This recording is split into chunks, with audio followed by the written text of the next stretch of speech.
Good day, Minecraft fans, Redstone enthusiasts, and all around nice people. Mike here with my store. This is a minecart store. This is where you can use minecarts as currency. The idea behind using minecarts as currency ensures that the player cannot throw anything else onto the touchpad and use it. For example, if the currency in your survival map is gold ingots, a player can easily just go harvest some grass, pick up some seeds, grab a piece of tree, or even an old weapon they're not using anymore because it's about to break. Throw that on the touchpad and poof, they've just paid for the item with another form of currency, because there's no way of stopping them from doing that. So with minecarts, a minecart is the only thing that can be placed on rails, and minecart rails have a touchpad, so therefore you can use the minecart to trigger the touchpad, which lets your little mechanism know that yes, you have paid for the item. So I went online the other day and I looked up to see if anyone else had thought of this, and I found one, the Turbinator, pronounced with zeros instead of O's, so his name's actually the Turbinator. Don't know. Had a similar idea. His is very large, and his use is, for example, if a diamond sword takes 10 minecarts, you put in 10 minecarts and you only get the sword. Where my idea differs, however, is if you put in, depending on how many carts you use, determines the item you get. So if you were to put in 3 carts, you might get a sword. 5 carts, armor. 10 carts, golden apple. So here's the store. The whole system is built into the store. I'm going to walk around here to show you that this is just a nice, large store. Kind of looks like a McDonald's or a Kentucky Fried Chicken. And now we go into the store. It's a very nice store. Hello. So, these dispensers, you probably put them in the roof, with some water so that people don't loot them, because you can just kind of reach up and grab the items, of course. In order to use these, you place the minecarts on the minecart tracks and down these holes here, and then depending on how many minecarts you use, gives you a different item. So if we put in 1 minecart, and we go and make the sale, and it has spat out 1 wooden plank. We put in 2 minecarts, and we go and make the sale. It spits out a cobblestone instead. If you were to put a minecart on the cobblestone without the wooden plank, however, you lose your money.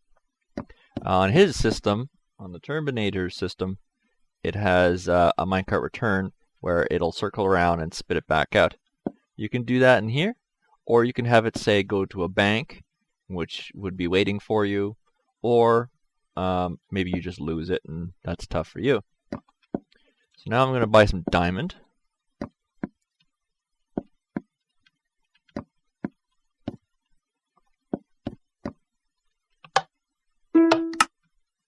And there's the diamond, ready for pickup. Let's buy some gold. See, we can put some in gold here. Iron, diamond. I'm going to put 1 in planks, and I'm going to skip the cobblestone. Logically, if one is in plank, then it should be stupid enough to skip it and give me my free gold. Well, it didn't give me the gold, but because there was a cart on plank, and plank only requires plank to use, it gave me that instead, and I lost 3 minecarts in trying to cheat the store. So I got my arm bent. And there's my store. Now I'm going to go downstairs, and I'm going to show you what the system looks like. The overly complex, big mess of a system could possibly look like for a device such as this. And there it is. That's it. That's all. It's about 6 blocks. 1, 2, 3, 4, 5, 6, 7, 8, 9, 10. It's 10 blocks deep, 10 blocks high, and about 14 blocks wide. The note block is just there for aesthetics. The diamond is 3 blocks away instead of 2 blocks because of, let's see here. Oh yes, because this comes up one side and attaches to the rail. There's no room to do that for the diamond, so I had to make it a little bit wider. Basically, each one of these things here has I think it's called a T flip-flop. It is a system where you have something like this with a torch on each side that generate a current, which then activates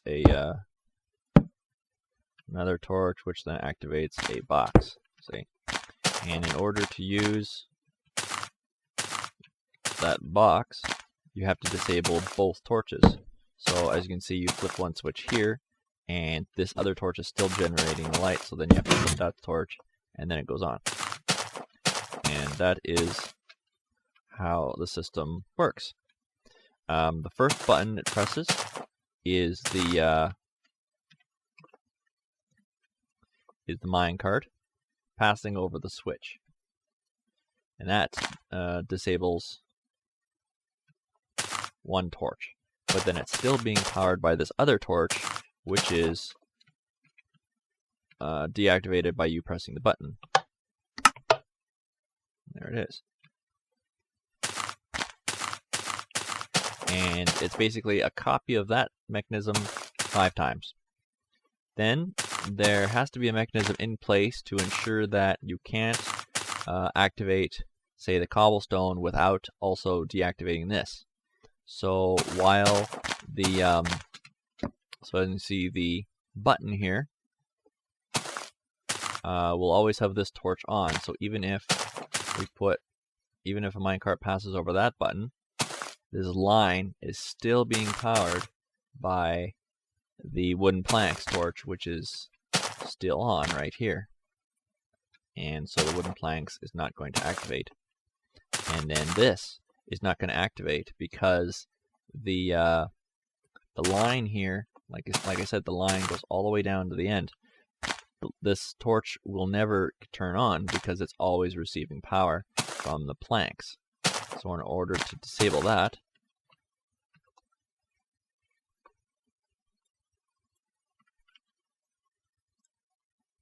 we have to turn that off.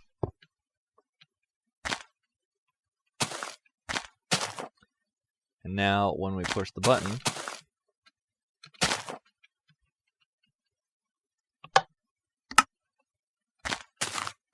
the redstone wiring will turn off all the way down to the stone, but it'll keep going for the rest of it because the torches and the pressure pads will be on for all those other items. And that is how you keep it, ensure it so that you have to have all these attached. Now, what happens if you've got one on the plank, one on the stone, and one on the iron? Now, these two should act as a cutoff. It should cut it off, right? But it doesn't because let's see here. Gold is still active because the gold pressure pad has not been deactivated yet, and so that still goes down, and that makes it so that these do not activate because gold is leaving them on. And then it won't spit out a gold, it won't spit out iron or diamond, but it will spit out the cobble because the cobble is deactivated. I've got this line in the back here. Let's see, when this reaches the end, the line goes back. I don't recall why I put this line here, but I know it's very important. I know one of the errors that I was having trying to finish this was that if you were to do one at a time, for some reason it would spit out of two places at once, which it wasn't supposed to do. So I just added this loop around here. Make sure it doesn't do that. I think if I disabled one of the front ones,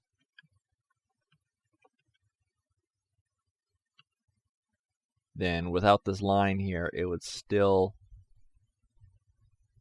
I don't remember, it would still do something, but that helps, whatever that's for. And there is the system. A bunch of flip-flops all linked together, running off of each other, being powered off of each other. Makes the system work as it does. And then simply copying those lines down there, you can go on and on. You could put it on another wall, maybe have 3 walls of 5 items each, 15 different items at only 1 more minecart, more cost. Have minecarts located in boxes, in dungeons and castles and things, and make it a special item. Minecarts, you can only place 1 minecart per slot. So it's, do you want to carry around lots of gold, or do you want to spend it and get some actual items because your gold, your minecarts are taking up that space? In that case, you can have boxes that you can store it in as well, like a bank or a player inventory at his house. A system like this reminds me a lot of a game called Jak and Daxter. Platformers like that always had you collecting things. Jak would always be collecting these things called precursor orbs, and he needed to get power stones. And there were these idols that would say, you know, give me 20 precursor orbs and I will give you a power stone. So this is where the minecarts would do that. You know, 20 minecarts will give you something or other. The Turbinator-roo. I would like to see if you can incorporate any of this into your own design. It could use some sort of a cart return. I would prefer keep it as small as possible. Yours was extremely uses up a lot of space. Seriously, yours uses a lot. He had 5 different items you can buy, and it used up like an area, as long as this town is. The whole idea is to keep it small, so you can just copy and paste it throughout your town. Have one of them do, resources. One of them maybe do different swords. The guy could have put, wooden sword in that side, stone sword, iron sword, gold sword, and diamond sword. Right? Thank you for watching, and well, see you next time.